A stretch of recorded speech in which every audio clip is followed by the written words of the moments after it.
हर आषाढ़ी एकादशी पे पंढरपुर में भगवान श्री हरि के दर्शन के लिए भीड़ लग जाती है। लेकिन क्या कहानी है पंढरपुर की? कैसे श्री हरि वहां पे पांडुरंग के रूप में दर्शन देते हैं? ये जानने के लिए वीडियो एंड तक जरूर देखिए।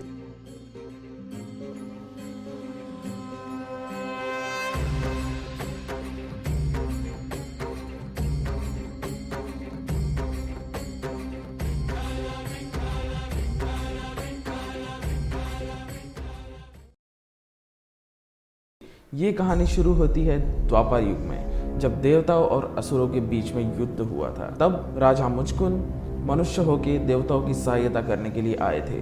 युद्ध समाप्त हुआ और देवताओं ने विजय प्राप्त कर लिया। राजा मुचकुंद पे प्रसन्न होकर देवताओं के राजा इंद्रदेव ने कहा, कहिए राजन, आपको क्या चाहिए? आपके सहायता से हम बहुत प्रसन्न हो गए हैं। उस पर राजा मुचकुंद बोले, सहायता करना मेरा परम धर्म था। बस मुझ मनुष्य पर एक कृपा कर दीजिए, मुझे पृथ्वीलोक पुनः भेज दीजिए। यह बात सुनकर इंद्रदेव चिंता में बोले, राजन, स्वर्ग के 6 दिन यानी कि पृथ्वीलोक पे त्रेता युग आ चुका है। आपके सारे परिजनों की मृत्यु हो गई है। ये बात सुनकर राजा थोड़े से मायूसी से बोले, हे देवराज, आप वरदान दीजिए कि कलयुग के अंत तक मुझे निद्रासन में विराजमान होने का आशीर्वाद दीजिए। यदि किसी ने भी निद्रा भंग की तो उसको भस्म करने की शक्ति मुझे आप प्रदान कीजिए। यह बात सुनकर इंद्रदेव प्रसन्नता से बोले, तथास्तु। राजा मुचकुंद उत्तर में गुफा में जाके निद्राधीन हो गए। समय चक्र आगे बढ़ा और श्री हरि ने श्री कृष्ण के रूप में पृथ्वीलोक में अवतार ले लिया। उसी कालचक्र के पहिए में काल्यवन नाम का असुर आर्यवर्त में राज करता था। उसको विशिष्ट वरदान प्राप्त था, जिसमें भगवान श्री कृष्ण भी काल्यवन को परास्त नहीं कर सकते। एक बार काल्यवन और कृष्णा आमने सामने आ गए। जब काल्यवन को श्री कृष्ण ने देखा तो श्री कृष्ण चतुर मुस्कान के साथ रन छोड़ के भागने लगे और गुफा में जाके छिप गए। काल्यवन हंस के बोला, पाखंडी ग्वाला, डर के छुप गया बिल में, रन छोड़। और काल्यवन भी भगवान श्री कृष्ण को ढूंढते उस गुफा में चले गए। गुफा में काल्यवन ने देखा कि मनुष्य एक नारंगी चद्दर ओढ़े छुपा हुआ है। उसने तुरंत अपने चतुर मुस्कान के साथ वो चद्दर निकाली और उस मनुष्य को जगाने की कोशिश कर रहा था। वो मनुष्य कोई और नहीं बल्कि राजा मुचकुंद थे। राजा मुचकुंद की निद्रा भंग होने के कारण राजा मुचकुंद ने अपनी क्रोध से भरी हुई आंखें खोली और काल्यवन की तरफ देखा। निद्रा भंग के क्रोधाग्नि के कारण काल्यवन यहाँ समाप्ति हो गई। तब राजा मुचकुंद के सामने श्री कृष्ण आ गए। श्री कृष्ण जी के चेहरे पे स्मित हास्य और वो तेज देख के राजा मुचकुंद फूले नहीं समाये और नमन करते हुए बोले, हे श्री कृष्ण, हे श्री हरि, हे श्री हरि विष्णु, मैं आपकी अखंड सेवा करना चाहता हूँ, आपके दर्शन सदैव लेना चाहता हूँ, किंतु मेरा शरीर नश्वर है प्रभु। राजा मुचकुंद की असीम भक्ति देख के श्री कृष्ण बोले, हे राजन, आपकी भावसागर समान भक्ति देख के मैं प्रसन्न हो गया। आपके अगले जन्म में मैं खुद आपके घर आऊँगा आपको दर्शन देने। भगवान श्री कृष्ण जी के स्नेह भरे वाक्य सुन के मुचकुंद राजा की आंखों में आंसू आ गए और राजा मुचकुंद ने अपना देह त्याग दिया। 20 वर्ष बाद पश्चिम भारत में पुंडलिक नाम का एक तरुण रहता था। पुंडलिक अपने माता पिता के प्रति बिल्कुल भी आज्ञाकारी नहीं था। अपने माता पिता को परेशान करने में उसे आनंद मिलता था।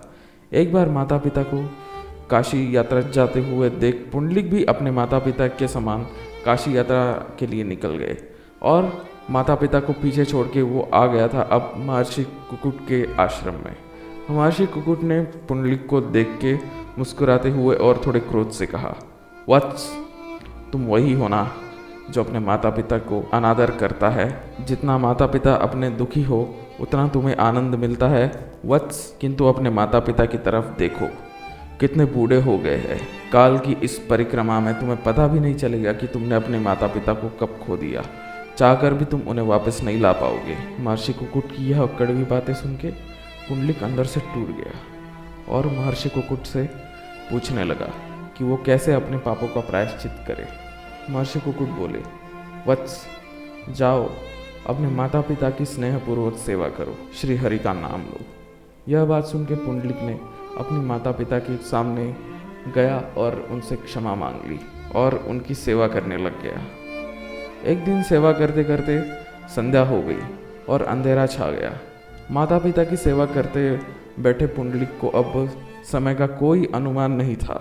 द्वारका में कृष्ण भगवान से रूठी रुक्मिणी अब दंडीर वन में आ गई, उसी क्षेत्र में जहाँ पुंडलिक अपने माता पिता के साथ वास करता था। भगवान श्री कृष्ण भी माता रुक्मिणी को ढूंढते ढूंढते अब दंडीर वन पहुँचे। यहाँ पुंडलिक सायंकाली के समय में माता पिता की सेवा कर रहा था। तभी अकस्मात उसी क्षण में अचानक से बहुत प्रकाश हुआ। पुंडलिक ने देखा श्री हरि कृष्ण स्वयं उसके घर आ चुके हैं। श्री कृष्ण को देख के पुंडलिक प्रसन्न हुआ और बोला, प्रभु कृपया आप प्रतीक्षा कीजिए, मैं अपनी माता पिता की सेवा करके बस कुछ समय पश्चात आपके समक्ष आ जाऊंगा। यह कह के पुंडलिक ने अब अपने पास पड़ी एक ईंट उठा ली और भगवान श्री कृष्ण के समक्ष फेंक दी। श्री हरि अब उस ईंट पे खड़े रह गए, अपने दोनों हाथ कमर पे रख के मुस्कुराने लगे। पुंडलिक की अपनी माता पिता प्रति प्रेम देख के श्री कृष्ण प्रसन्न हो गए। पुंडलिक जब श्री हरि के दर्शन लेने समक्ष आए तब श्री कृष्ण बोले, पुंडलिक तुम्हारी सेवा देख के मैं बहुत प्रसन्न हुआ, मांगो वत्स जो मांगना है। पुंडलिक अपने आंखों में आंसू लेके बोले, प्रभु फिर से यह शरीर नश्वर है, किंतु मैं चाहता हूँ आप ऐसे ही इस ईंट पे खड़े होके समय के अंत तक भक्तजनों को दर्शन दे और उनके कष्ट दूर करे। यह सुन के श्रीहरि मुस्कुराए और बोले, तथास्तु राजा मुचकुंद। पुंडलिक कोई और नहीं बल्कि राजा मुचकुंद का पुनर्जन्म था। श्री कृष्ण तो कुछ समय पश्चात वहाँ से चले गए, किंतु भगवान श्रीहरि आज भी दर्शन देते हैं भक्तों को पांडुरंग के रूप में, और इसी जगह को आज हम बोलते हैं पंढरपुर। ये कहानी आपको कैसी लगी कमेंट सेक्शन में ज़रूर बताना, और चैनल को लाइक करो, अपने दोस्तों के साथ शेयर करो और सब्सक्राइब ज़रूर करना गाइस, क्योंकि अपना आज फर्स्ट वीडियो है चैनल का। Thank you so much for watching.